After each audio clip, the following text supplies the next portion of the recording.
ഒത്തിരി പേര് ചോദിക്കാറുണ്ട്, അശ്വിന്റെ ഫാമിലി ഓമീനെ കാണാറില്ലേ, ടൈം സ്പെൻഡ് ചെയ്യാറില്ലേ എന്നൊക്കെ എന്റെ ബ്ലോഗിന്റെ അടിയിലൊക്കെ, എന്റെ അല്ല എന്റെ അമ്മയുടെ ബ്ലോഗിന്റെ അടിയിലൊക്കെ കമന്റ് ചെയ്യാറുണ്ട്. ഫസ്റ്റ് കാര്യം എന്ന് വെച്ച് കഴിഞ്ഞാല്, എന്റെ ഫാമിലിയിലെ എല്ലാവരും ബ്ലോഗ് എടുക്കുന്നവരാണ്. എല്ലാവരും സോഷ്യൽ മീഡിയക്കകത്ത് ഭയങ്കര ആക്റ്റീവാണ്, നല്ല ആക്റ്റീവാണ്. പക്ഷെ അശ്വിന്റെ ഫാമിലി ഒബ്വിയസ്ലി അയാളുടെ വീട്ടിൽ അയാളുടെ ചേട്ടനും ചേച്ചിയൊക്കെ സോഷ്യൽ മീഡിയയിൽ ഉണ്ടെങ്കിലും ആരും ഒട്ടും ആക്റ്റീവ് അല്ല. അയാളുടെ അച്ഛനും അമ്മയും സോഷ്യൽ മീഡിയയിലേ ഇല്ല. അവർ ആ പരിസരത്ത് പോലും ഇല്ലാത്തവരാണ്. അവർക്ക് അവരുടേതായ വേറെ കുറെ കാര്യങ്ങളുണ്ട്.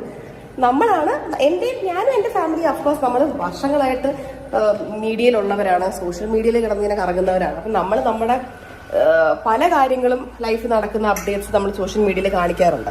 അപ്പം അശ്വിന്റെ വീട്ടിൽ പോകുമ്പോഴോ അല്ലെങ്കിൽ അവരുടെ കൂടെ എവിടെയെങ്കിലും പോകുമ്പോഴോ നമ്മളായിട്ട് ഇപ്പോൾ വ്ളോഗ് എടുത്തില്ലെന്നുണ്ടെങ്കിൽ അത് ആരും അറിയത്തില്ല. ഒബ്വിയസ്ലി അവരാരും എടുത്തത് വ്ളോഗ് ഇടാനും പോകുന്നില്ല. അവരങ്ങനെ വ്ളോഗ് ചെയ്യുന്ന ആൾക്കാരല്ലല്ലോ.